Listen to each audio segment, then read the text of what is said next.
Listo, mis hermanos. Entonces, muy bienvenidos todos. De verdad que gozo poder compartir nuevamente con ustedes. Este es un tiempo donde podemos reflexionar, meditar, ir a la palabra y trazar eh, un, un panorama, como hemos empezado desde la semana anterior, cómo debemos ir a la escritura, principalmente con reverencia, con una actitud humilde y con un deseo pleno que el Señor transforme nuestros corazones. Y nosotros nos presentamos en este tiempo ante las Escrituras, ante la palabra del Señor. Y cuando vamos a ella, vamos con esa actitud de reverencia. Quiero comenzar en esta noche haciendo como una pequeña retroalimentación. Lo que vimos la semana pasada, eh, de tratar de entender de esa importancia de lo que significa estudiar el Antiguo Testamento. ¿Qué es lo que nos enseña? Y lo que estábamos hablando es que nos enseña acerca de Dios, de cómo conocer a Dios, no solo conocer de Dios, sino conocerlo a Él, en sus características, en sus atributos, en todo esto como Él se ha revelado desde la creación y sobre todo cómo se ha revelado a la luz de las Escrituras como una revelación especial. También vimos que nos habla de Cristo, en todo el contexto de lo que meditamos de las Escrituras, nos habla de Cristo, apunta de Cristo. Recuerdan que es el telos de Dios, es cristotélica, o sea, apunta a Cristo como la consumación final. Y podemos ver, y como lo que estuvimos reflexionando, que hay bastantes citas en el Antiguo Testamento que nos dirigen específicamente a la obra redentora y que nos habla de Cristo y nos habla que todo se ha cumplido en Él, ¿ya? Vimos un muy breve panorama, sí, tomamos todos los 39 libros, estuvimos como un resumen del resumen y muy seguramente en este tiempo yo les podría preguntar, bueno, ¿ya saben cuál es el orden? Si les llegase a preguntar en este momento, ¿ya se saben cuál es el orden del Antiguo Testamento? ¿Lo podrían responder? Esa es una pregunta pues muy sesgada y no quiero de pronto tomar de este tiempo para que empecemos a hablar de ello porque muy seguramente ya ustedes se lo saben. Y, pero sí vamos a hacer un examen en los próximos días del orden de los libros de la Biblia. Inclusive podríamos ir un poco más, cómo podemos ser tan osados de hablar de un orden cronológico de las escrituras, de cómo están establecidos, pero eso es un poco de tiempo, toma tiempo ir ahondando, pero es una bonita o es un bonito desafío. Vimos la historia del pecado del hombre, pero también vimos la gracia de un Dios santo. Y al final nos trató de hablar un poco respecto a los sacrificios, lo que está en su cartilla, lo que ustedes ven allí en su material, hablaba en esa primera lección acerca de los sacrificios, de cómo ellos nos revelan cada vez más acerca de la expiación. ¿Okay? La expiación en el Antiguo Testamento, cómo apunta con esa tipología hablando de Cristo, algo que vamos a ver hoy, hablando un pequeño punto acerca de la tipología. Y ahí en el Antiguo Testamento nos revela cada vez más acerca de esos sacrificios. Ahorita Alexi nos hablaba de un sacrificio puntual y cuando el Señor, Dios Todopoderoso, le dice a Abraham que tomara a su único hijo, el hijo de la promesa, y que lo sacrificara, probando la fe. Pero podemos ver otros sacrificios, no nos vamos a quedar, nos vamos a centrar en uno, sino vemos varios sacrificios, el sacrificio de Abel, ¿sí? Cuando a su hermano Caín pues, lo asesina. Podemos ver sacrificios ya cuando expresan gratitud, como el sacrificio de Noé que agrada a Dios, ya, sacrificio de Abraham, de un sustituto, lo que acabamos de ver, Génesis 22, el sacrificio de la Pascua, ¿sí? Que desvía la ira de Dios, lo vamos a ver en el Éxodo, los sacrificios levitas, cuando vemos el libro, valga la redundancia, de Levítico, cómo se enfoca en ese espectro sacerdotal y cómo se evidencia ese sustituto penal para aplacar la ira o ese intercambio que hay, como bien digo, lo vamos a ver en los próximos días. El día de la expiación que demuestra esa restauración de la relación con el Señor. Cuando estemos allá en Levítico vamos a tocar esos apartes y vamos a hablar de eso puntualmente. Eso es lo que vimos la semana pasada. Quería complementar un poco con esto que les acabo de decir. Y ya para entrar en materia, lo que vemos hoy, el capítulo 2 o la clase número 2 habla sobre las dos simientes, la simiente de la mujer y la simiente de la serpiente, lo que apunta en un futuro y cómo se va a clarificar todo ello en ese panorama redentivo, ¿ya? En su material, ahí tienen un pequeño bosquejo y lo que vamos a tratar es un panorama del capítulo 1 al capítulo 11. Y durante estas 2 semanas estaremos estudiando el libro de Génesis, hoy del 1 al 11. ¿Y por qué estudiamos esto en 2 tandas? Porque es fundamental comprender esto para el resto de las escrituras. Por eso, Génesis es el libro de los comienzos, es donde arranca todo y como les decía la semana pasada, si nosotros no comprendemos el capítulo 1 y el versículo 1, donde dice, en el principio creó Dios, como ver a ese Dios que efectúa su creación, que interviene, que desarrolla, que de la nada hace algo, si no comprendemos eso, el resto de la escritura simplemente lo vamos a cuestionar y no lo vamos a tomar como palabra de Dios. Estamos nosotros acá tomando un curso porque estamos centrados en la palabra y lo que vemos acá es porque la creemos. Ahora, si estamos estudiando y estamos reflexionando es porque deseamos seguir aprendiendo y conociendo. ¿Para qué? Para que el fin de todo ello sea glorificar a Dios. Lo que Él nos da, lo que Él nos brinda por gracia es para Él. ¿Sí? Nos ha creado para glorificar. Ahora, cambiando un poco de tema, para tener una introducción, hay una pregunta que quiero hacerles.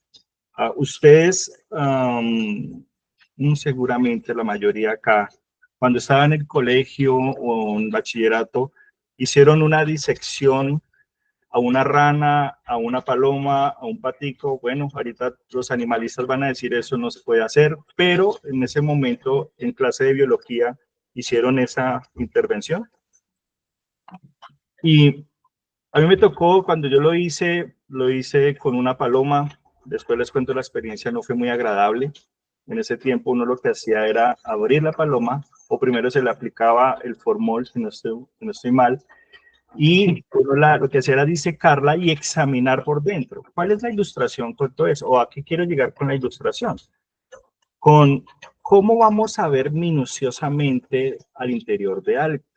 Y eso es lo que el libro de Génesis, y puse esa ilustración porque cuando nosotros hacíamos esos experimentos, lo que hacíamos era ahondar, examinar, mirar detalladamente lo que está por allá. En otra clase de biología veíamos era la célula, cómo con un microscopio ahondábamos, mirábamos y lo que hacía era ampliar el panorama. Lo que para nosotros, en nuestra forma visible, es algo tan común, pero cuando vemos en algo tan pequeño que nuestra visión no alcanza a comprender, nos podemos maravillar. Pues así es. Nosotros vamos al comienzo, vamos al Génesis para poder comprender, bueno, cómo eran todas las cosas. Vamos a Génesis para comprender cuál es la historia, dónde comienza nuestra historia redentiva. O sea, lo que nosotros somos en este momento, ¿dónde surge? Pues surge en la mente de Dios y lo expresa de esa manera. La pregunta que les formulo es, ¿para qué o por qué estudiar el Génesis? ¿Cuáles son algunas de las ventajas que nosotros podemos estar al profundizar y al poder mirar atentamente a algo? Si les puse la ilustración con un animalito cuando se está detallando o con la cédula, ¿cuáles son las ventajas? ¿Por qué, hablando del Génesis, por qué no simplemente estudiamos el plan de redención mirando el Nuevo Testamento? Porque ahí ya está todo, si está el cumplimiento, ¿por qué no vamos allá y tomamos de allá? Pero Dios estableció, y lo que deja en este libro, en esta revelación, es para que nosotros podamos descubrir, ir más allá, no para poder tomar a nuestro acomodo las cosas que dice este libro, sino para poder extraer lo que el Señor desea que nosotros pongamos por obra. Ir allá es descubrir realmente qué es lo que Dios hace. ¿Qué vemos ahí en la escritura? ¿Qué vemos en el Génesis? Pues vemos que Dios demuestra que tiene el control de toda la situación, que creó de la nada, que todo lo que surgió es para que todos estemos glorificando a Dios, que todas las hebras, hablamos hace 8 días sobre la trama y la ordimbre en una tela, todas esas hebras, y podemos decir las hebras de la creación y de la relación, de la redención, se encuentran ahí, se entrelazan y están desde el principio. No es algo que Dios sacó de la manga o Dios surgió ahí por azar, no. Todo tiene un fin y el fin es que lo glorifiquemos. Cuando estudiamos Génesis, o por qué estudiamos Génesis, o por qué vamos allá, es que nos ayuda a entender el propósito de Dios en lo que ha hecho. Cuando vemos para el Salmo 19, recuerdan muy bien, versículo 1, dice la palabra del Señor: los cielos proclaman, o cuentan, o dicen, o exhiben la gloria de Dios. Imagínense, cuando Dios creó el cielo y la tierra, es para mostrar que ese propósito es para que nosotros al verlo nos maravilláramos, para que entendiéramos que ahí está la redención del Señor. Pero también muestra las cosas de manera muy simple, a fin de que podamos entender lo que es más importante. Pues cuando por ejemplo, el ejemplo se me fue, del animalito, cuando vemos allí podemos entender cuáles órganos eran importantes. Cuando mirábamos allá, andábamos a ver qué era lo más preciso allí y vital. Claro, todo lo vemos en su conjunto y sabemos que todo es vital. Ahora, cuando vemos en la escritura y en la revelación, vemos que todo es importante, sin embargo, vamos y detallamos punto por punto qué es lo que Dios nos está hablando desde esa revelación escritural. Ahora, por tanto, a esto se hace referencia, y lo que vamos a ver del capítulo 1 al capítulo 11, una y otra vez aquí, es porque la escritura en general, desde estos primeros capítulos, se hace mención en el resto de la escritura. Entonces, por eso arrancamos por ellos. Se hace referencia a estos capítulos repetidamente debido a varias razones, y quiero decirles cuáles son las razones. Vemos que está el origen de la humanidad, vemos también que está la caída del ser humano y de la introducción del pecado. Vemos el juicio y la redención, ¿sí? Por ahí el juicio y la redención cuando vemos el diluvio con Noé. Ahorita vamos a ver un poquito. Vemos el origen de las naciones, vemos la promesa y el pacto, ¿sí?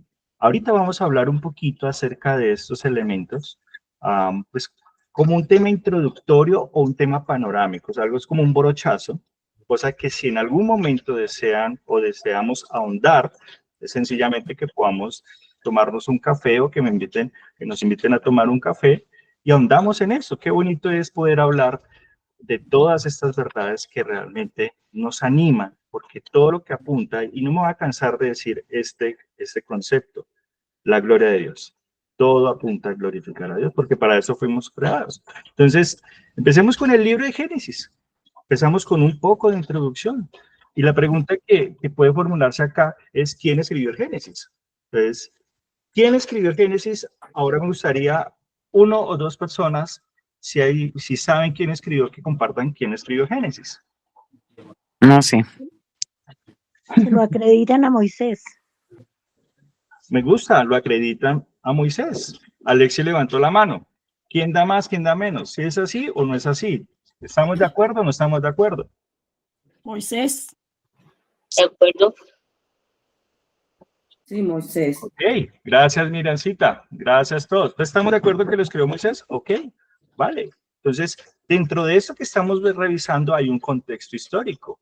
Y el contexto para Génesis en realidad que cientos de años después de los acontecimientos que se describen en este libro, esta porción de la Biblia fue escrita efectivamente por Moisés. Ahora, uno puede preguntar, ¿cómo llegamos allá? ¿Por qué uno dice o por qué se le atribuye a Moisés? Y es la pregunta porque nosotros seguramente hemos heredado esa información, pero no nos hemos puesto a pensar, oye, pero ¿cómo les llegó a estas personas? Y ahí en el material que ustedes están manejando, al final hay un apéndice en el capítulo 2, en la clase número 2, donde se habla un poco acerca sobre la crítica textual o la hipótesis documental. vamos a hablar un poco ahorita de esto. Y ha habido algo de discusión acerca de si Moisés realmente escribió o no los primeros 5 libros de la Biblia. Y cuando vemos allí, revisen ese material que está en sus documentos, en su documento, porque hay algo muy importante que ustedes, eso es información, es algo bueno que puedan extraer para así alimentar, porque hace parte también de la defensa de la fe. Ahí en el material hay algo que se llama la hipótesis documentaria. Yo quiero compartirles acá mi pantalla, hice como un breve cuadrito de lo que está. Vamos a ver si me deja enviar ventana acá. No sé si alcanzan a ver algo ahí de lo que, de mi ventana, de mi pantalla. Creo que sí, yo creo que por acá veo a mi esposa que sí se ve. Sí se ve. Sí se ve, ok. Entonces, la hipótesis documentaria se debe a un tema de crítica textual. Cuando hablamos de crítica textual, es que en cierta época, no voy a hablar de fechas, vamos a hablar del siglo X, bueno, sí, del siglo XVIII, XIX, se establecen diferentes pensamientos en donde surge, bueno, ¿dónde comenzó todo? Si lo que nosotros hemos recibido de este libro, de la palabra del Señor, bueno, ¿de dónde surgen estas cosas? Es lo que llaman la crítica textual, donde empiezan a verificar cómo llegó el Antiguo Testamento, cómo se estableció el canon bíblico o la regla para definir que esos libros que nos llegaron a nosotros realmente son los libros que Dios inspiró y por consiguiente por el Espíritu Santo utilizó o movió a ciertos hombres a escribirlo. Entonces, esa es de las preguntas que surgían. Dentro de esa crítica textual aparece algo que se llama la hipótesis documentaria, que es lo que nos compete a este estudio. Y la hipótesis documentaria afirma o dice que es una crítica a que lo que se escribió del Pentateuco no se le asocia a Moisés, sino a diferentes periodos de la historia. Pero eso es un tema erróneo porque surge desde una perspectiva liberal. Voy a hacer un paréntesis acá hablando de qué significa eso. Cuando hablamos de la teología liberal es que siempre hay un cuestionamiento de una forma libre y subjetiva buscando la exaltación del hombre para querer corroborar las cosas pensando más en la primacía del hombre, más no en la evidencia real de un Dios verdadero y soberano. Eso habla en parte de la crítica textual, y cuando hablamos de la hipótesis documentaria es que se dan diferentes periodos de tiempo. Un señor que se llama Julius Weinhausen, si no estoy mal, habla de esto, ¿sí? Y en ese cuadrito se los voy a compartir, que es un resumen de lo que está ahí en el apéndice que ustedes tienen en el capítulo 2, en la clase número 2 al final. Ahí habla de eso. Entonces hay una perspectiva que define que en el 950 fue cuando se escribió el Pentateuco. Otros, y a eso les llamaban los jehovistas o los yavistas. Hay otra que dice que se estableció en el 850 y los eloístas. Otra en el 621 antes de Cristo se denominan los deuteronomistas o la tradición deuteronómica.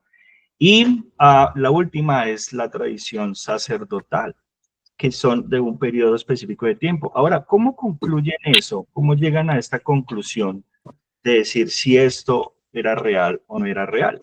Porque en los pasajes del Pentateuco se refieren a los nombres de Dios de una manera particular, que cuando se asocia o se relaciona con otros libros de la palabra, de la escritura, entonces definía el señor Weinhausen que ahí en ese periodo de tiempo fue cuando se escribió el Pentateuco.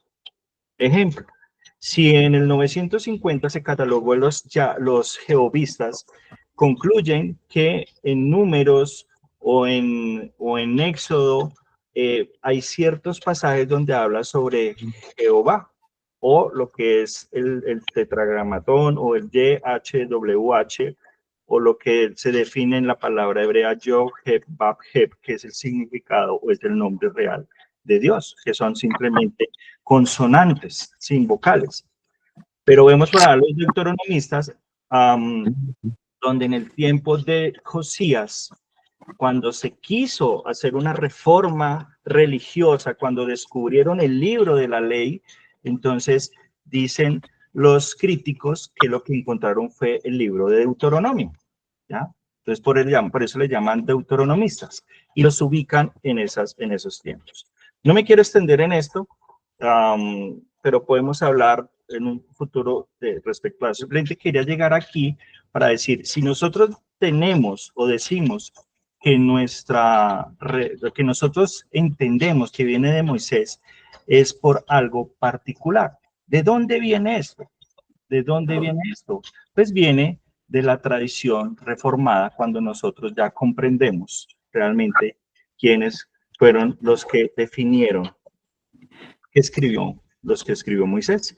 ¿Por qué? Porque miraban más atrás a la esencia de los manuscritos más antiguos y definían en qué periodos de tiempo el Señor movía a las personas para definir en qué momento fue que se escribió. Si hablamos del Antiguo Testamento, quien lo definió fue en el siglo I con el concilio de Jamnia. Bueno, eso es historia, pero ahí se definía. Sin embargo, hay unas fechas específicas para que se corroboran para tomar si realmente fue en esos periodos de tiempo. En la Reforma se establecen dos fechas. Puede ser una fecha temprana, cuando se establece en el tiempo del Éxodo, lo escribió Moisés en el tiempo del Éxodo, más o menos en el 1400 antes de Cristo. ¿Y por qué se basa esto en estas fechas? Pues hay unos pasajes puntuales. Si están tomando nota, pueden buscar en sus Biblias lo que significa o hacia dónde quiere llegar, que se basa en Primera de Reyes, capítulo 6:1, que es cuando Salomón construye el templo, más o menos en el 480, o perdón, 400 años 80 después de la salida. Entonces lo definen en un periodo de tiempo más o menos sobre esa fecha. Pero hay otra fecha que ya se basa por un tema arqueológico, y eso se basa más es por los nómadas egipcios y lo que sucedía en esa época, simplemente por tema arqueológico. Las fechas pueden ser muy extendidas, sí, muy extensamente. Los reformadores lo que hicieron fue concluir que las fechas eran basado en lo que la escritura dice y en el tema cronológico, cómo se define, y llegamos al 446 aproximadamente. Eso es como lo que nosotros podemos tener en realidad como el entendimiento del tiempo en que se escribió el Pentateuco, hablando específicamente o inicialmente del libro de Génesis. Es como un panorama general de lo que se ve allí. Ahora, a meternos a seguir en Génesis, cuando Génesis estaba siendo escrito, Dios estaba haciendo algo especial. Ahora sí retomamos el tema con Génesis. ¿Qué estaba haciendo el Señor? Estaba creando un pueblo suyo por el cual se revelaría al mundo. Hablamos hace 8 días que si nosotros como iglesia somos ese pueblo adquirido, nación santa, ese pueblo para posesión de Dios, pues ¿qué relación tiene con el Antiguo Testamento? La misma. Dios ha creado un pueblo. ¿Para qué? Para que muestre al mundo y se revele al mundo por medio de ese pueblo. Noten la trascendencia que tiene realmente la gracia de Dios por medio del Señor Jesucristo hacia nosotros, de cómo ahora podemos mostrarlo. Ahí es donde se cumple la gran comisión, que en el Antiguo Testamento estaba igual. Igual quería mostrar al mundo esa revelación de un Dios que quiere darse a conocer a la creación, a los hombres, pero escogió y creó a seres, a personas que ya en un momento miraremos cómo eso se ve una afectación por el tema de la caída. Este tipo de libro o este libro provee antecedentes para ese pueblo. Dios llamó a ese pueblo y cuando se escribió, Moisés lo escribió en el desierto, en el peregrinaje previo a entrar a la tierra prometida.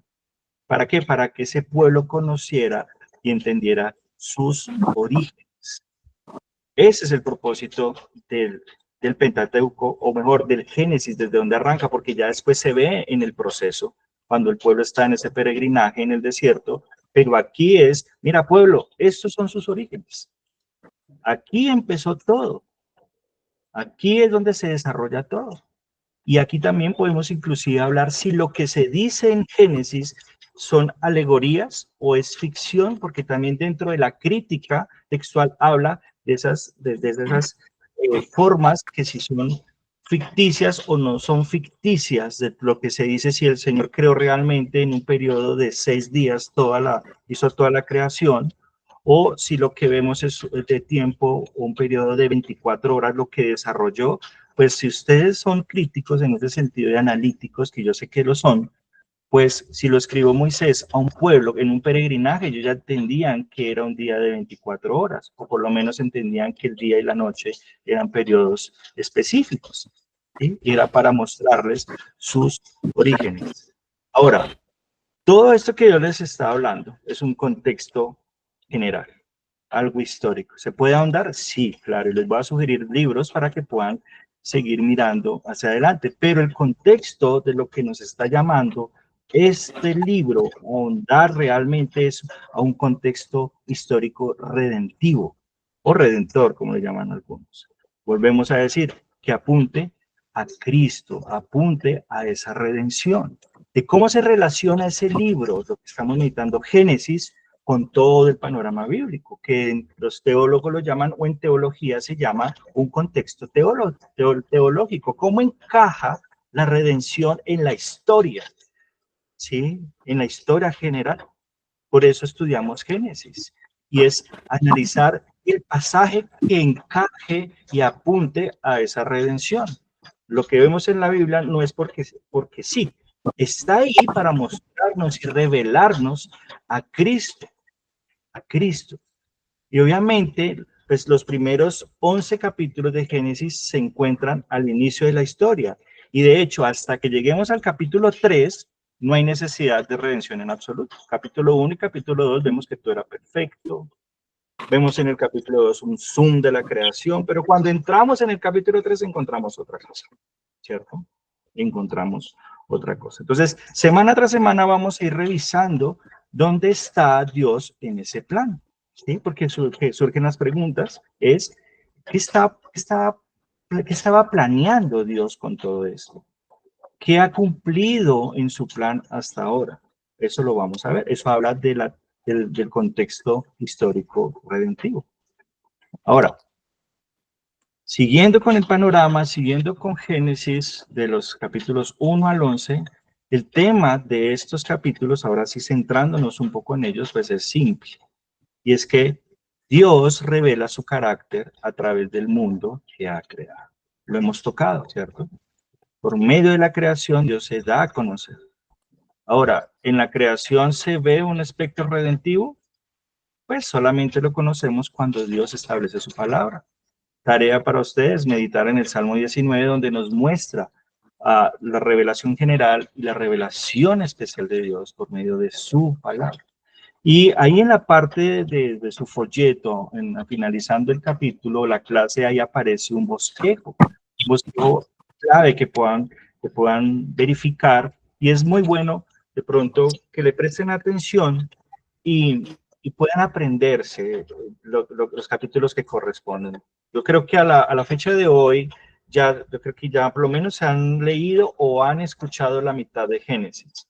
Y ya al leerlo o escucharlo pueden hacer una asociación de lo que corresponde de los diferentes capítulos. El capítulo 1 al 2, ¿qué es lo que está hablando? Está hablando el relato de la creación. Del 2 al capítulo 4 está hablando del principio de la humanidad y nos muestra las dos simientes, cómo se va a desarrollar en un futuro. Del 5 al 6 vemos la simiente de Adán, y pues su pecado. Del 6 al 9 vemos el castigo por el pecado y vemos lo que llaman algunos una decreación, ¿sí?, del universo, como queriendo hacer una recreación por medio de la gracia. Y lo vamos a ver ahorita con el pacto de gracia. ¿Qué significa esto en teología? En Génesis 10 al 11 vemos la humanidad después del diluvio, que todavía es pecaminosa. Entonces muchos pensaban, oye, ¿a Dios se le salió de las manos? ¿Esto Dios se le salió de control? ¿O Dios tiene un as bajo la manga y va a decir, plan B? No, todo está en la mente de Dios. Todo está en el pacto eterno, donde Dios establece y define y determina todas las cosas desde la eternidad. Y ahí en el capítulo 11 de Génesis vemos pues que la simiente de la mujer vendrá a continuación.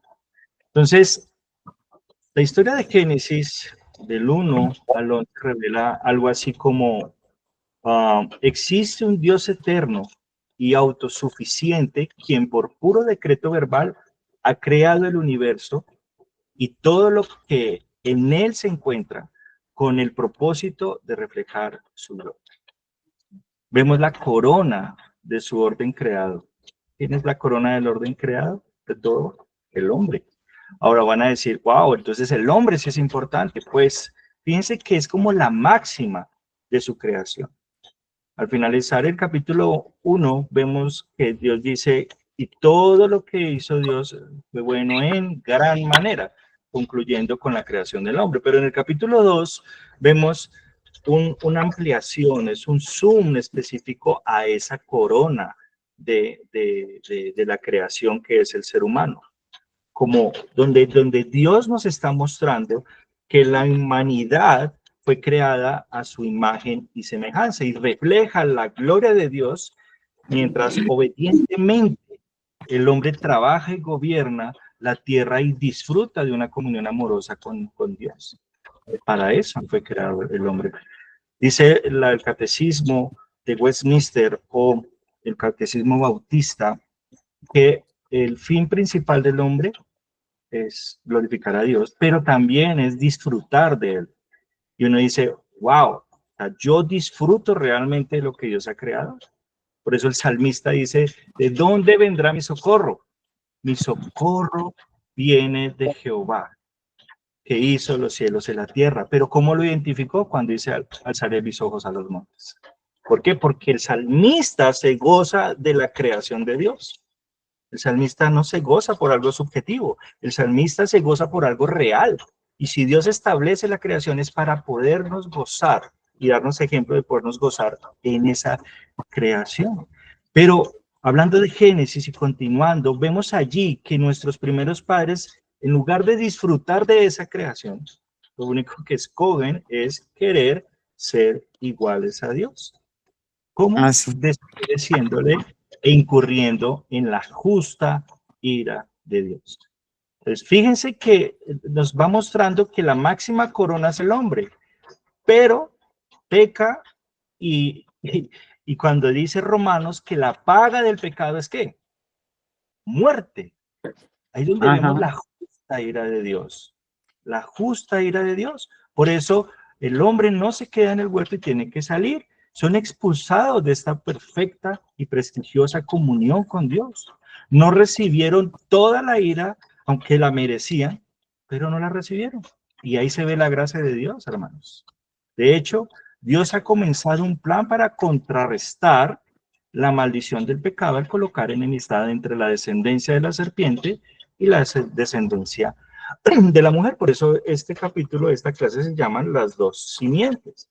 Y a medida que pasan estas generaciones, el pecado se hace más y más común en los corazones de los hombres. Y esto empeora y se vuelve, como dice mi abuelita, una nada.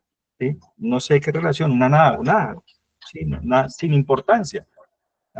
Y todo surge a partir de la descendencia de la mujer, que sigue mostrando el pecado. Y ahí en Génesis, para seguir evaluando, seguir meditando, seguir revisando, Génesis del capítulo 1, del versículo 1 al 25, lo tienen en sus folletos para que vayan revisando y vayan mirando.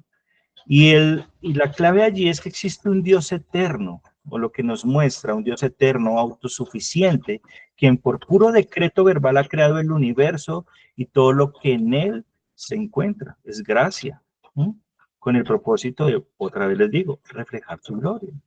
Les quiero que leamos un pasaje y voy a pedir el favor acá a un hermano o una hermana que pueda leer ese pasaje si tienen Biblias allí, que puedan reflexionar o podamos leer qué es lo que dice la escritura. Entonces leamos del 1, capítulo 1, 1 al 5. Entonces, una hermana, no sé, Lucena, ¿tienes tu Biblia ahí que me puedas ayudar leyendo esto, por favor?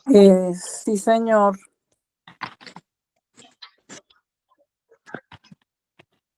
En el principio creó Dios los cielos y la tierra.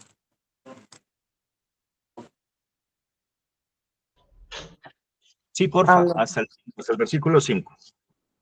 ¿Me escuchan? Sí, Sí, ¿O no? sí te escuchamos. escuchamos. En el principio Dios creó los cielos y la tierra. La tierra no tenía forma y estaba vacía, y la oscuridad cubría las aguas profundas, y el Espíritu de Dios se movía en el aire sobre la superficie de las aguas. Entonces Dios dijo, que haya luz, y hubo luz. Y Dios vio que la luz era buena. Luego separó la luz de la oscuridad. Dios llamó a la luz día y a la oscuridad noche, y pasó la tarde y llegó la mañana. Así se cumplió el primer día. Gracias, Luz. Entonces, ¿quién es el sujeto de la primera oración en la Biblia? Ujú. Dios. Dios, ¿cierto? Dios. Pues digo, si no se cumple, si no se entiende, de ahí para ahí no se va a entender el resto de la Biblia. El relato de la creación trasva es acerca de Dios. El relato de la creación nos dice mucho acerca de quién es Él. Y partiendo de allí, acerca de quiénes somos nosotros, que somos beneficiarios de esa gracia.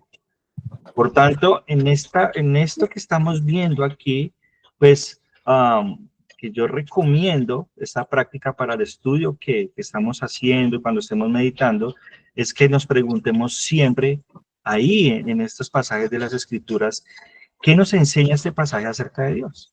Estemos repitiendo, ¿qué nos enseña eso también acerca del hombre? ¿Cómo vemos allí nosotros, acerca de nosotros, nuestro pecado y quiénes somos en realidad y en esa comparación con nuestro Creador? Es beneficiarnos de esa gracia de Dios. Dios es eterno. Ahí lo muestra el versículo 1. No comienza con una explicación acerca del origen de Dios, ¿sí? Nuestra mente quiere ir más allá, pero ahí es claro. En el principio creó Dios. ¿Sí? En Los principio habla cielos y de la tierra. divinidad. ¿Mm? Y este libro comienza con Dios que no tiene principio ni fin, es un Dios eterno. De este primer punto vemos que Dios es autosuficiente. Dios es autosuficiente y que creó todas las cosas de la nada. Y la palabra de Dios es tan poderosa que incluso aquello que no existe debe obedecerla. Desde el principio, Dios estableció con su propia palabra y todo fue creado. Y vemos que Dios es soberano. Lo que Dios determina, Él lo habla y lo que Él habla, ¿qué sucede? Sí, Increíble. Cuando nosotros vamos a la palabra de Dios, vuelvo y digo, debemos ir con humildad, porque cuando abrimos las páginas de la Escritura, es como la palabra está diciendo, Dios dice de esta manera y transforma. Por eso dice el autor de Hebreos que la palabra es como espada de dos filos, ¿cierto? Que penetra hasta partir el alma y los tuétanos y disciernen los pensamientos y las intenciones del corazón. ¿Por qué? Porque transforma. Es un Dios que transforma por medio de su palabra revelada. Por eso debemos ir con humildad. Dios también se revela como bueno. Ahí en Génesis podemos ver varias veces que se repite así que Dios es bueno, como en la creación. Y eso es lo que Dios hizo, es bueno. ¿Mm? Como bueno. ¿Por qué? Porque Dios es bueno. Y eso porque Dios es una realidad que nos manifiesta su bondad. Eso es algo de lo que podemos aprender acerca de Dios en este primer capítulo. ¿Y qué pasa luego? Pues llega la humanidad, que nos hace ver quiénes somos nosotros. Ahí en Génesis del 26 al 31, cómo continúa la historia, que vemos la corona de su orden creado, es el ser humano. Pero leamos otro poquito, otra hermana, si tiene la palabra, tiene la Biblia allí, que pueda, o un hermano, leer de los versículos 6 al 28 de este capítulo 1, por favor. Yo lo leo. Por favor. Luego dijo Dios, haya expansión en medio de las aguas y separe las aguas de las aguas, dice acá. E hizo Dios la expansión y separó las aguas que estaban debajo de la expansión de las aguas que estaban sobre la expansión, y fue así. Espérame. Del Y 26 llamó, al 28. Señor, hasta el 8. 26 al 20, del 26 al 28, por favor. 26 al Ah, 28. el 26 al 28, qué Ujú. pena. 26 al 28. Ya. Entonces dijo Dios, hagamos al hombre a nuestra imagen, conforme a nuestra semejanza, y señorece en los peces del mar, en las aves de los cielos, en las bestias, en toda la tierra, y todo animal que se arrastra sobre la tierra. Y creó Dios al hombre a su imagen y semejanza de Dios, y lo creó varón y hembra los creó. Y los bendijo Dios y les dijo, fructificad y multiplicaos, llenad la tierra y sojuzgad y señoread en los peces del mar, en las aves de los cielos y en todas las bestias que se mueven sobre la tierra. Gracias, Betty. Hasta el 28. ¿Qué vemos allí? 28. Ah, bueno. Sí, señora, hasta ahí es el 28. Correcto. ¿Qué vemos allí, hermanos? ¿Qué ven ahí en esos versículos específicamente, así rápidamente? ¿Qué vemos? Hacer al hombre a imagen y semejanza de él. Exacto. Ok. La creación. ¿Y vemos algo adicional, algo que se le ordena al hombre? ¿O que ve que se le está haciendo como una orden? ¿O un rol Le dio, específico que va a le dio desempeñar? autoridad sobre todo. Que sean Fructifiquen y fructíferos y se Ok. multipliquen. Se multiplique. llenar la tierra. Y que llenen la tierra y gobiernen sobre Qué ella. interesante, Sí, ¿cierto? que se Entonces, ahí enseña. lo que vemos, vemos que el hombre es llamado a tener dominio sobre la creación de Dios mismo. Entonces, fíjense que es creado a imagen y semejanza de Dios.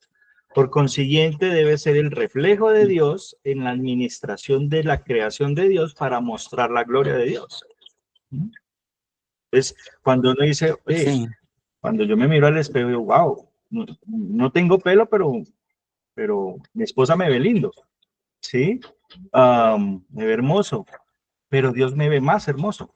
¿Sí? Yo no me veo hermoso porque no tengo pelo, pero Dios me ve con un propósito, no que sea no sea muy tan importante, pero sí hay un enfoque no humanista, pero sí de orden y de creativo para que el hombre pueda mostrar la gloria de Dios. Por eso cuando algunas personas dicen es que yo soy tan feo, es que soy tan chiquito, soy tan bajito, soy tan gordito. Ok, mira, cuando esas cosas suceden, es un tema reflexivo, es un tema muy mío, y pronto los comparto, es que cada persona que ha sido creada por la gracia de Dios para mostrar la gloria de Dios. O sea que cuando una persona no tiene contentamiento consigo misma, está diciendo, Señor, tú te equivocaste al crear. Y eso es algo reflexivo. ¿Por qué? Porque ahí en la palabra de Dios nos está mostrando que el hombre es esa corona de que la creación para poder administrar, para poder mostrar realmente lo que es Dios, ¿sí? Y dar testimonio de Dios. La mejor manera de pensar en esto es que Dios lo puso allí para mostrar que debe trabajar, que debe esforzarse administrando todo lo que le pertenece a Dios. Que es que el trabajo del hombre era hacer que el resto de la creación, fuera del Edén, fuera el lugar donde el hombre tuviera comunión con Dios.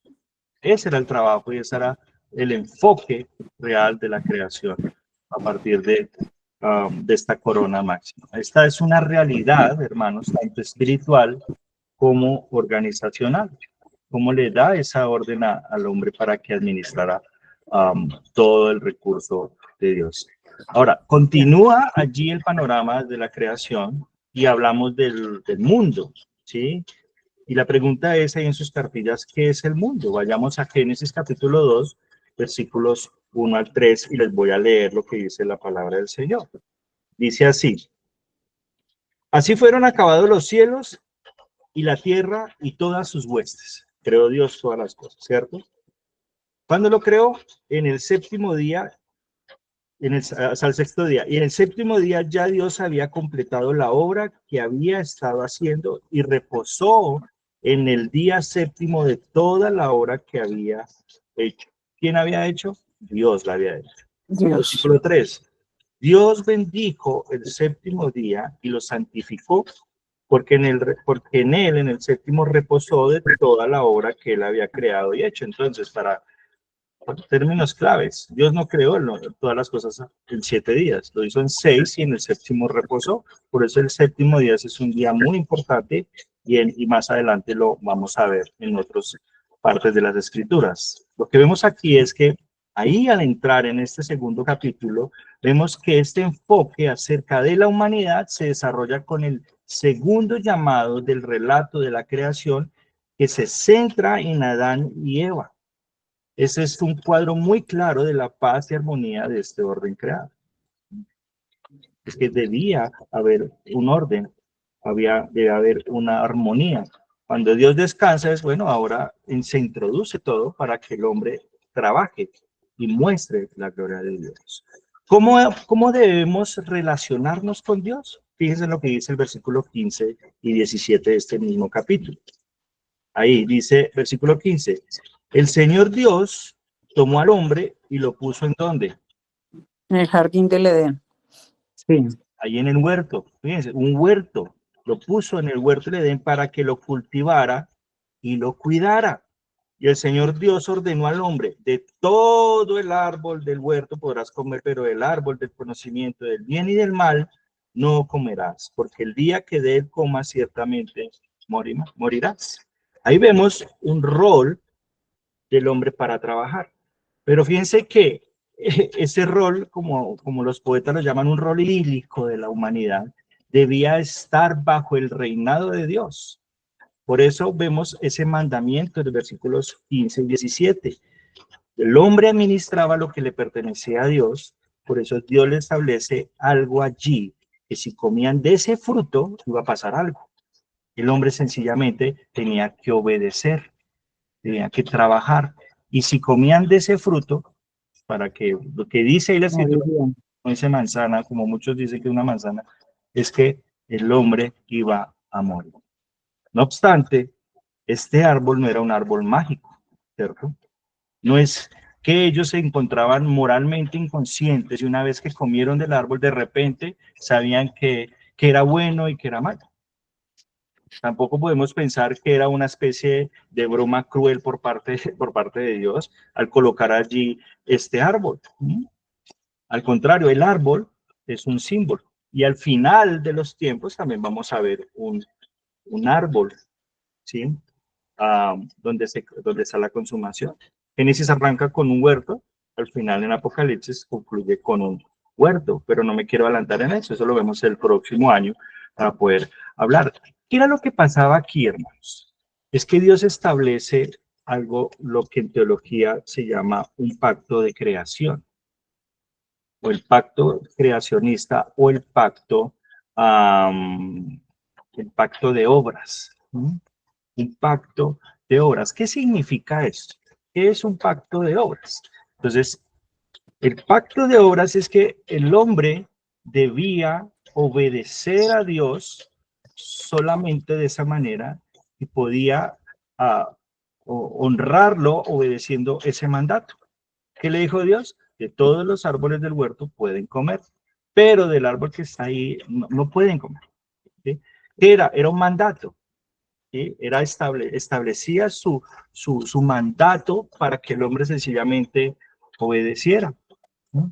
Si el hombre hubiese obedecido, y nuestra mente puede volar en este momento y pensar, bueno, pero ¿qué hubiese pasado si no hubiera tomado del fruto? ¿Qué hubiese pasado si esto? Pues sencillamente Dios establece la ruta. Si hubiese obedecido, pues el diseño estaría perfecto. No significa que esto que vemos acá no sea perfecto. Hay caída, pero también hay redención.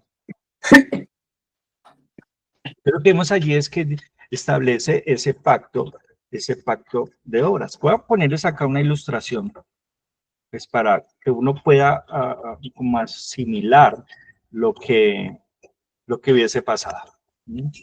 Les pongo acá. ¿Ven la imagen? Sí, señor.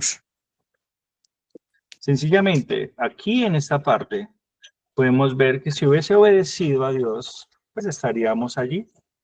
Pero como no obedeció, sencillamente está sujeto a tinieblas. ¿Mm? Ujú. Porque el hombre pecó y desobedeció. Ahora, ¿cuál es el pecado por el que lo condenó? La desobediencia.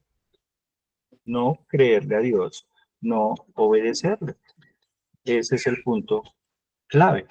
Ahora, ¿por qué Génesis 1 y 2 es tan importante para nosotros? Porque es la base para el resto de la Biblia. Porque describe a lo que está volviendo el resto de la Biblia. Entra el pecado, el hombre desobedece y Dios establece más adelante la forma en cómo debe responder. ¿Cómo? Creyendo a Dios. Quiero hablar entonces ahora de esa caída. Miremos los versículos del capítulo 3, lo que continúa, lo que sigue hablando. Alguien que me ayude leyendo el capítulo 3, versículo 1 al 5. 3 del 1 al 5. Pero la serpiente era astuta más que todos los animales del campo que Jehová Dios había hecho, la cual dijo a la mujer: ¿con que Dios os ha dicho, no comáis de todo árbol del huerto? Y la mujer respondió a la serpiente: del fruto de los árboles del huerto podemos comer, pero del fruto del árbol que está en medio del huerto, dijo Dios: no comeréis de él, ni le tocaréis, para que no muráis. Entonces la serpiente dijo a la mujer: no moriréis, sino que sabe Dios que el día que comáis de él, serán abiertos vuestros ojos y seréis como Dios, sabiendo el bien y el mal. ¿Continúa? No, hasta el Hasta 5. el 5. Hasta el 5. A nosotros gustaría leerlo todo, pero el tiempo se nos reduce. Acá estamos hasta las 11 de la noche más o menos, porque tenemos que estar aquí y cortamos ahí, ¿vale? Adán y Eva, ¿qué sucede allí? Entra una mentira y ellos se creen esa mentira, ¿cierto? Y ahí en el versículo 7 a 8, no sé cómo, pues, entra como ese diálogo y esa situación. Quiero leerles el 7 y 8, porque en esa desobediencia pasa algo. Dice la escritura que fueron abiertos los ojos de ambos, como cuando obedecieron a la serpiente, cuando eso que Dios había establecido como perfecto, ¿sí? Ay, se Cuando les dieron dio el cuenta. mandato que obedezcan, ellos no le creyeron a Dios y decidieron creerle a la serpiente, y es lo que nosotros creemos en ese momento. Creemos más, cuando digo creemos es con el tema de la humanidad, porque nosotros estamos en un espectro caído y creemos más a nuestros propios deseos, porque queremos ahora ser como Dios. Queremos ocupar el trono de Dios, por eso entra un mediador, y es lo que se desenlaza y lo que se va mostrando aquí más adelante. Aquí en la escritura dice que fueron abiertos los ojos de ellos, y en su labor, como de su afán, querían justificarse delante de Dios sencillamente por sus propias acciones. Ahí dice que cosieron hojas de higuera, ¿sí? Y vieron pues que estaban desnudos y se hicieron esos delantales. ¿Qué hace esto? Es algo muy parecido, ojo, muy parecido, no, es lo mismo que nosotros hacemos, es que queremos justificarnos delante de Dios por nuestras acciones. O el hombre natural que cuando desea o que quiere buscar a Dios, lo busca por sus propios medios, cuando no es así. Dios lo atrae a creer a Él para que el hombre se rinda y se humille y decir, Señor, me arrepiento de mi pecaminosidad. ¿Cómo lo hace? Más adelante Dios, precisamente Dios mismo le hace vestiduras, mostrando la redención que se va a presentar más adelante. Ahí en el versículo 21 dice que Dios les hizo vestiduras, pero vamos a ver qué pasa antes de esas vestiduras. Miremos los versículos. Miremos los versículos 14 y 16, porque aquí vamos a ver algunos niveles de enemistad que aparecen aquí, en esta parte. ¿Qué pasa en el versículo 14 y 16? Dice el 14, dice, y el Señor Dios dijo a la serpiente, por cuanto has hecho esto, ¿qué va a pasar? Maldita Eres será maldita. más que todos los animales y más que todas las bestias del campo. Sobre tu vientre andarás y polvo comerás todos los días de tu vida. Ahora miren lo que pasa acá. Pondré enemistad entre tú y la mujer y entre tu simiente y su simiente. Y él te herirá en la cabeza y tú lo herirás en el talón. Versículo 16. Y a la mujer dijo, en gran manera multiplicaré tu dolor en el parto, con dolor darás a luz a los hijos, con todo tu deseo será para tu marido, y él tendrá dominio sobre ti. Las palabras que se ven aquí son palabras duras, son palabras gruesas, son palabras de un Dios que está irado por esa desobediencia. Dios dice que Él pone enemistad, es decir, hostilidad hasta el punto de matarse mutuamente. Es lo que vemos al salir, cuando ellos salen del huerto, eso es lo que pasa. ¿Qué se ve? El hombre quiere hacer su propia justicia. El hombre quiere tomar el trono de Dios y volverse Dios. Algo como en estos tiempos es lo mismo, hermanos. Es lo mismo que se ve desde el principio, lo que se ve acá. Exactamente lo mismo. El hombre quiere volverse Dios. Se forman dos bandos. Los hombres que quieren agradar a Dios, entre comillas, pero es porque Dios da su gracia, y los hombres que quieren tomar el trono de Dios y están en esa posición continuamente. El primero que dice acá, en esos niveles de enemistad, es que es enemistad entre el diablo y la mujer. ¿Qué significa eso? Quiere decir que Satanás y la raza humana son enemigos. Pues van a decir, wow, sí, pero ¿por qué? Luego Satanás, el hombre no quiere ser como Dios, ¿no sería más bien como amigos? Pues es una enemistad. Es una enemistad, no parece un gran plan de redención para nosotros. Si lo primero que Dios hace es hacernos enemigos de Satanás. Pero considere la otra alternativa. La alternativa sería ser amigos de Satanás y por consecuencia enemigos permanentes de Dios. De esta forma, Dios está diciendo que la humanidad todavía le pertenece. Eso hace parte de la gracia de Dios, que Dios tiene el control de todas las cosas y que es en la caída a Dios no se le salió de las manos. Es lo que podríamos llamar en teología es un entendimiento de la soberanía de Dios por presuposición. O sea, que en ese accionar de Dios, su soberanía se ejecuta no porque le toma por sorpresa, sino que tiene que corregir, sino que ya está determinado y que todo se basa en la soberanía de Dios. Entonces se presupone que Dios ya tiene todo controlado. Entonces uno pregunta, pero entonces ¿por qué el mal existe? ¿Por qué mueren los niños de África? ¿Por qué tiene todas esas cosas? Porque Dios ya lo ha previsto y todo es un efecto del pecado del ser humano. ¿Por qué? Porque el enemigo de Dios en ese momento es Satanás, pero también es el hombre que quiere tomar o usurpar el trono de Dios. Pero aquí en eso que estamos viendo es en esa pelea continua de la historia, en esa historia de la redención, pues el hombre está luchando con ese otro enemigo que se llama Satanás. Entonces la raza humana es enemiga de Satanás. El segundo nivel de enemistad es donde dice, Dios dice que está entre la descendencia de la mujer la simiente y la descendencia de la serpiente. La declaración de que la humanidad será dividida en dos bandos. Uno es llamado la simiente de la mujer y el otro es llamado la simiente de la serpiente. Todos físicamente serán descendientes de la mujer. ¿Quién? Eva, puesto que ella es la primera madre de todos. Sin embargo, algunos de esos hijos físicos de Eva serán espiritualmente la simiente de la serpiente. Eso quiere decir que ellos, al igual que Satanás, no obedecerán a Dios, sino que todas sus vidas creerán las mentiras del diablo.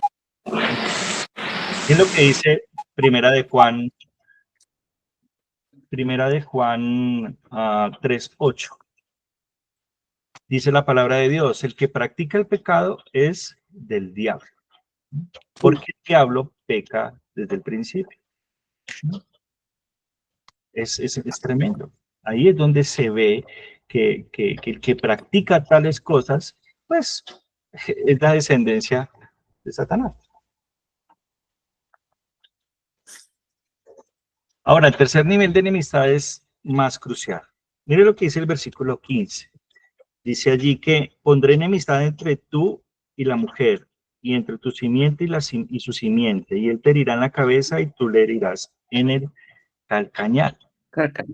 Termina diciendo, un hijo suyo te aplastará la cabeza y tú lo vas a morder en el talón. Se dice la traducción a la TLA. Y de repente Dios no está hablando acerca de un grupo de personas, un linaje de descendientes. Lo que él está hablando es sobre un descendiente que dará el golpe final a Satanás y termina con la enemistad. De la descendencia de la mujer se levantará un hombre que aplastará la cabeza de Satanás, eliminando la creación del mentiroso que inició todo este desastre. ¿Quién es ese que se va a levantar? O mejor, que se prometió desde ese tiempo. Está hablando del Señor Jesús. Está hablando del Señor Jesucristo. Ahí en este pasaje, en Génesis 3:15, es lo que algunos llaman el protoevangelio o el primer evangelio. Ahí es donde se evidencia en qué va a ser consumado todo en la persona de nuestro Señor Jesucristo. Bien, el resto de la Biblia ahora es una consecuencia de lo que está en Génesis 3:15. Entrando al capítulo 4, lo que se ve ahí, esos niveles de enemistad siendo desarrollados en la historia. Satanás siempre está tratando de destruir al portador de la imagen de Dios. Y más específicamente está usando su propia simiente espiritual para corromper o arruinar a los descendientes piadosos de Eva. Entonces entra la historia de Caín, entra la historia de Abel, y Caín por celos mata a Abel, ¿sí? Y surge la pregunta, ¿será que la serpiente ganó esto? ¿Terminó el linaje de Dios? Ahí la historia continúa, no terminó. En los versículos que continúa ahí, Adán y Eva tienen otro hijo que continuaría el linaje que algún día dará luz al Salvador. Entonces fíjense que Dios cumple su promesa y Dios se encarga él mismo de llevar a cabo lo que promete. Finalmente Dios va a ganar, o mejor dicho, él ya ganó. Lo que pasa es que nosotros vivimos en un plano terrenal y de tiempo, y para nosotros nos espera simplemente una consumación del tiempo, pero Dios ya ganó, ¿ya? Y en nuestra mente finita no nos cabe todas estas cosas en perspectiva de Dios, porque es que Dios es eterno. Dios nos muestra realmente lo que es Él con pinceladas para que nosotros podamos comprender quién es Dios. Pero en realidad la victoria final es de Cristo. Ahí es donde está la consumación de toda la historia. ¿Por qué? Porque allí derrota al pecado. Entra Génesis 5 y al entrar en esta sección que enlista el linaje santo desde Adán hasta Set, ya lo habrán leído, lo habrán escuchado, vemos que este tema ahí continúa. Es un registro de la fidelidad de Dios a sus promesas. Sin embargo, la muerte persiste como parte de esa maldición, de lo que vemos ahí en Génesis 3:15. Y todos estos versículos terminan con la misma frase, que dice, y murió, y murió. Si Adán hubiese obedecido en ese pacto de obras, el plan de Dios, a lo de ser, valga la redundancia, pues esa palabra de morir no existiría. Pero mientras existió el pecado, lo que dice es que reinó la muerte, dice en el Nuevo Testamento. Entonces aquí, en lugar de haber vida, lo que hay es muerte. Por eso la palabra del Señor dice, porque por cuanto todos pecaron y están destituidos de la gloria de Dios. Una muerte física, pero por encima de todo eso es una muerte espiritual. Aquellos que no creen en Cristo como el único Señor y Salvador, tienen una muerte asegurada físicamente, pero también espiritualmente por la eternidad. Es algo tremendo que nos debe poner a reflexionar. Fíjense nosotros hermanos, fijémonos en la gracia de Dios, de dónde nos ha llamado el Señor y cómo podemos ser ese beneficiarios de la gracia. Cómo el Señor nos ha mostrado su gracia perpetua, su amor, cómo nos muestra de su bondad, de cómo ahí en esas páginas del Génesis, que hay cómo se evidencia ese pecado del ser humano, Dios se encarga de querer, pues de seguir mostrando ese plan redentivo para que el hombre crea, para que el hombre se arrepienta. Eso no solamente, eso no se basa del Nuevo Testamento, eso está desde las páginas del Antiguo Testamento, que todo es por fe, es creer en ese plan de redención. Continuamos ahí en el capítulo 6, ahorita para que puedan hablar, que algunos están levantando la mano, porque el tiempo no nos va a alcanzar. En el capítulo 6 vemos que la humanidad cae en depravación y perversidad, y Dios anuncia su juicio. Revertir los actos creativos de lo que sucedió ahí en el capítulo 1 y 2. Entra el diluvio, que este juicio debe ser entendido como un acto deconstructivo del universo que puede ser visto pues, más adelante en el capítulo 7. Ahí en esa porción leemos acerca de cómo Dios separó las aguas inferiores de las aguas superiores, lo que vimos en el capítulo 1. ¿Sí? Ahí está hablando cuando se baja ese diluvio, y es simplemente confirmando lo que sucedió en el capítulo 1 de cuando separó las aguas de las aguas. Y cómo ya con ese juicio, en la ira de Dios mezcla con misericordia un juicio. Es algo increíble, es algo difícil de comprender, pero cómo Dios va a castigar para que haya continuidad de su propósito y de su plan. Porque Él no va a fallar en salvar a su simiente prometida. ¿Quién es su simiente prometida? La obra de Cristo. Cristo. Y en medio de la ira de Dios, por medio del arca, el arca de Noé, Dios ha provisto una vía de escape. Y eso conduce a una recreación. Entonces, miremos lo que dice Génesis 8, 17. Dice, Génesis 8, 17, dice, saca contigo todo ser viviente de toda carne que está contigo, aves, ganados y todo reptil que se arrastra sobre la tierra, para que se reproduzcan en abundancia sobre la tierra y sean fecundos y se multipliquen sobre la tierra. Algo parecido a lo que vimos en 1 y 2, en el capítulo 1 y 2. Sí, es una recreación. ¿Por qué? Porque el Señor hizo restablecer nuevamente y darle continuidad a ese plan redentivo en la consumación de Génesis, de la consumación de los tiempos en la obra de Cristo, ¿sí? Y nuevamente el lenguaje que está allí es sacado directamente de las Escrituras para poder establecer esa continuidad. De acuerdo con esto, el hombre, ¿qué pasa con esto? Se ha vuelto extremadamente pecaminoso y Dios lo ha juzgado por eso. Aún así, todo el tiempo Dios todavía ha tenido gracia para con la humanidad. y sigue siendo fiel a sus promesas. Sigue siendo fiel a sus promesas. Dios sigue mostrando allí. Hay un aspecto que yo les dije al principio sobre la tipología. Aquí lo que podemos ver es lo que en el Antiguo Testamento se ve con un diluvio.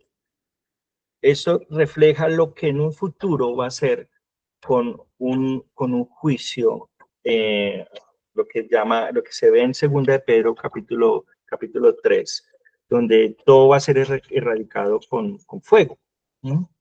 Entonces, lo que se ve en este diluvio es un juicio para la humanidad, pero va a restablecer esa continuidad de su creación para dar paso al cumplimiento de la consumación, y al final de los tiempos se refleja que va a haber otro juicio, pero ya de consumación, en donde todo va a ser pasado con fuego, y según los reformadores, lo que habla es que ese juicio no es que va a quitarse todo eso y se va a poner una tierra nueva, no, va a ser purificada, porque se establece lo que es la consumación.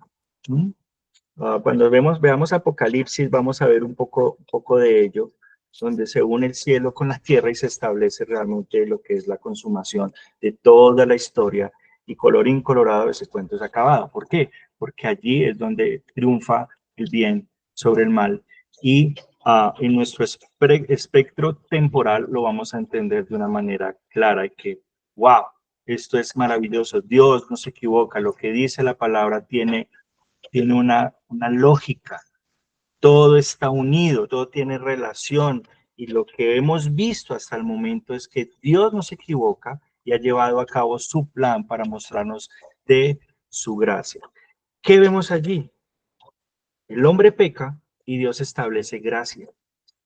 El hombre pecó y el hombre se esfuerza en querer ir en contra de Dios, en querer deshonrar a Dios, pero Dios da gracia. Como dice Pablo en el capítulo 5 a los Romanos, al final dice que pues perseveraremos en el pecado, capítulo 6, para que la gracia abunde. No. ¿Por qué está preguntando eso Pablo? Porque es que ha abundado pecado, y como ha abundado pecado, la gracia de Dios ha abundado para poder llevar a cabo su plan. Pues nosotros, los que hemos muerto al pecado, no vamos a vivir en ello. La gracia de Dios ha permanecido para llevar a cabo siempre su plan. Es lo que en esa situación de Noé, cuando está volviendo al Génesis, cuando restablece la creación y da continuidad, Dios dice: no voy a volver a destruir la tierra con agua. No la voy a volver a destruir. Y es lo que en el pacto se llama pacto de gracia común. ¿Cómo se determina eso? Que Dios hace salir el sol sobre buenos y malos, sobre justos e injustos. Dios da la gracia. En ese momento hay personas que no creen en el Señor Jesucristo, pero Dios da gracia. Pero va a llegar un momento en que esa gracia será quitada, o mejor no, la gracia está, pero la mano de lo que el Señor Jesucristo está impidiendo, está parando el juicio de Dios, un día se va a quitar para que Dios establezca todo su juicio contra todos aquellos que no creyeron y no se arrepintieron en la obra redentora de nuestro Señor Jesucristo. Por lo pronto hay gracia común, una gracia extendida que se ve desde el principio, desde el Génesis, y la seguimos viendo porque Dios está llevando a cabo su plan. Él no se equivoca. Él no se equivoca. Ya vamos terminando para ir concluyendo. Y es que la continuación de los capítulos 10 y 11 es que la rebelión continúa. La rebelión sigue. Pero aunque la creación es hecha nuevamente, como vemos ahorita, esa recreación para dar cumplimiento, a dar continuidad a la promesa, el problema del pecado, ¿qué pasa? Persiste. Pero Dios sigue dando gracia. Dios sigue mostrando su amor. Dios sigue mostrando su cuidado. Pacto de gracia común. Entonces, primero Noé y luego toda la raza humana muestran su pecado al entrar ahí en los capítulos 10 y 11. Bueno, que ya lo leyeron. Pero en el capítulo 11 se ve algo particular. La Torre de Babel, que es una máxima de expresión de la rebeldía del ser humano. Vamos a hacer una torre para hacernos como Dios, para alcanzar y tocar el cielo. ¿Algo parecido en estos tiempos? ¿Qué es lo que quiere el ser humano en estos tiempos? Ser igual a Dios, ser autosuficiente, no necesita de nadie, no necesita ni de Dios, cuestiona a Dios, critica a Dios. Como dice Nietzsche, el hombre ha matado a Dios. ¿Por qué? Porque el hombre quiere ser Dios. El hombre quiere estar por encima de Dios. ¿Mm? Pero Dios sigue mostrando gracia. Este es el desenlace. Eso es lo que va a continuar en esta revelación, y por eso es tan importante el recorrido de estos primeros 11 capítulos. ¿Por qué? Porque donde se presenta todo el panorama, donde va a haber continuidad y donde se va a establecer, como he dicho, donde va a empezar a explicar a este pueblo que Dios llamó y que en el desierto, un pueblo de Israel, comprende, ya entendí. Yo no es que sea muy especial, ¿sí? Soy especial por la gracia de Dios y me cuida y me permite tener esa gracia. ¿Para qué? Para que yo le adore y le honre y le glorifique. Hermanos, llegamos hasta aquí. Me tengo que correr un poquitico ahorita. Les pido que me disculpen. Porque esto nos va a mostrar más y más y más cosas. El desarrollo de este panorama. Uno quisiera explicar detalles, pero uno se limita al tiempo. Y concluyo aquí, y si hay preguntas, si hay alguna observación, si hay algo a adicionar en conclusión, pues bien pueden hacerlo en estos 4 minutos que quedan para reflexionar o para preguntas que tengan.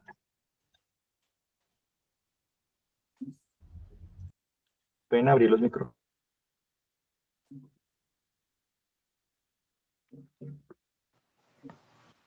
Yo.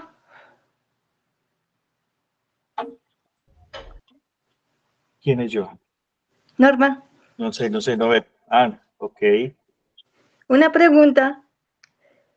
Es que yo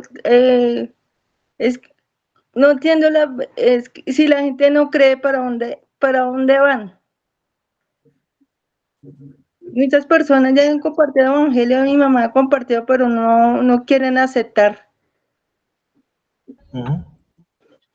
Ok, Normita, mira, tú sabes que el evangelio es el que cree en Cristo no es condenado, pero el que rehúsa creer en Cristo ya es condenado. Hay un juicio eterno, y es la condenación eterna separado de Dios. Pongámoslo en la ilustración de lo que estamos hablando, la ilustración del arca de Noé. Dios le dijo a Noé, construye un arca.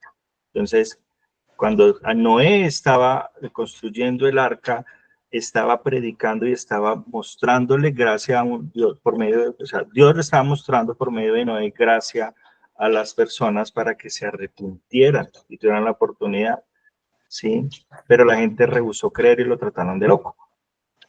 Entonces ahí es donde se ve que en toda la historia de la redención se ve el evangelio. Crean y arrepiéntanse, crean y arrepiéntanse, crean y arrepiéntanse. ¿Por qué? Porque hay un juicio. Si no crees, hay un juicio. Si no crees, hay un juicio. Y eso se ve en toda la historia. Cuando vayamos a los profetas, vamos a ver otro panorama. Ejemplo, Jeremías, crean, arrepiéntanse y Dios lo restaura. Si no, en el tiempo de los jueces, el hombre pecaba, le pedía perdón a Dios o se arrepentía, Dios levantaba un juez, un libertador, y volvía. Es algo así cíclico, eso lo vamos a ver. Entonces, ¿cuál es el fin de todo? Creer en la obra redentora por fe en el Señor Jesucristo, arrepentirse de sus pecados y confesar. Es eso, ¿sí? ¿Alguien más?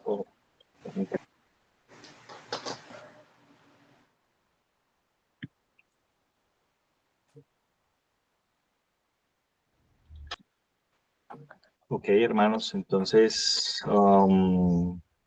oremos para terminar. Son las 9 de la noche. Va a tener la grabación aquí y oramos y terminamos.